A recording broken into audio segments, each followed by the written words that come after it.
when they get to trial and they're in front of the jury, and the jury that hasn't been watching the news and hasn't been watching YouTubers and hasn't been keeping up with this case, they're not true crime junkies. They don't want to be on jury duty. They don't know who Bryan Kohberger is, and they don't care, right?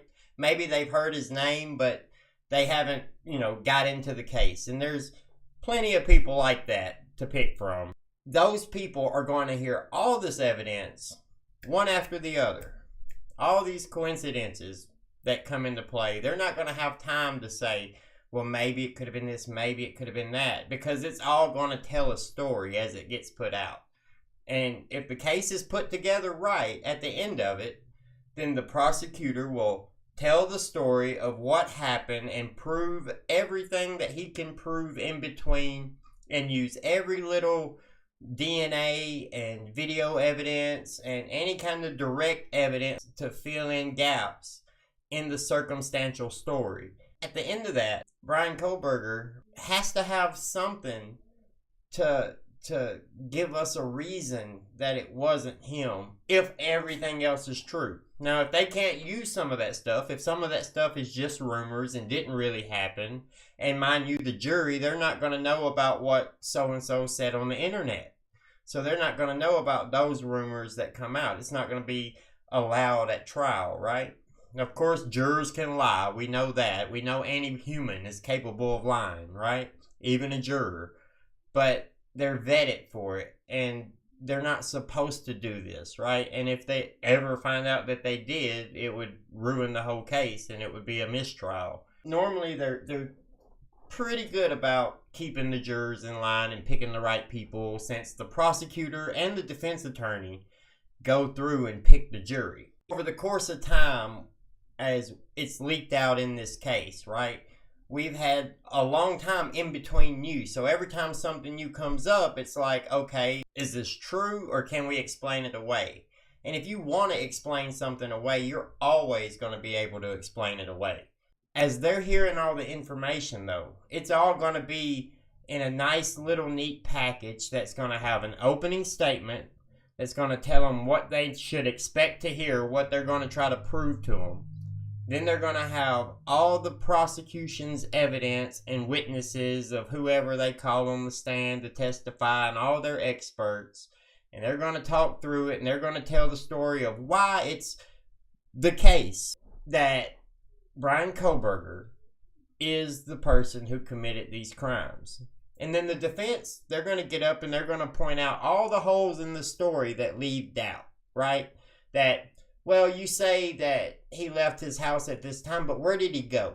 Do you know where he went? Do you know for a fact he was at this place at this time? You don't. Things like that, right? Well, you say his DNA was on the sheath, but was it blood DNA? Was it DNA that he could have only put on the sheath during the act of the crime? Is it only DNA that wasn't there before that night? Can you prove it wasn't? That type of stuff. That's where the defense is going with it, right? And the jury, they're not going to have time to buy into every single little story, find a reason for it could be different, a long shot reason why it could be different. And they're going to have the other jury members discussing and questioning each other and convincing each other that, yeah, he's either this or he's that.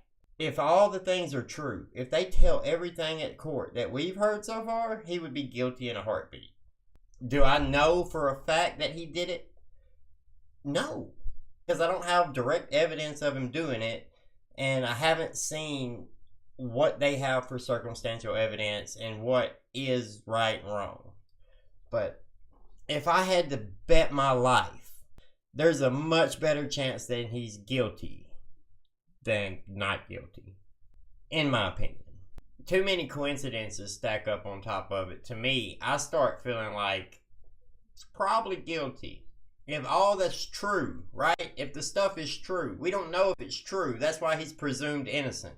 They'll have to show us evidence at trial to convince us that he is guilty. But if they have what they say they have so far, and there's a gag order, so we're not allowed to know what they have. We're only allowed to know what they want us to know, right? If all that's true and there's nothing, no gotcha from the other side that puts, like, I have an alibi, I was here, somebody used my car to do DoorDash, something like that, maybe then he's not guilty. But outside of that, there are way too many fingers pointing at him to have to explain each one away. Any of their DNA on anything. I mean, I know people would still say, well, that only proves they were there. It doesn't prove he killed them, unless it's like blood or something. And then you would still have people who say, well, that only proves that they cut themselves. It doesn't prove that he cut them. You see how, like, far down that road you can always go no matter what you have?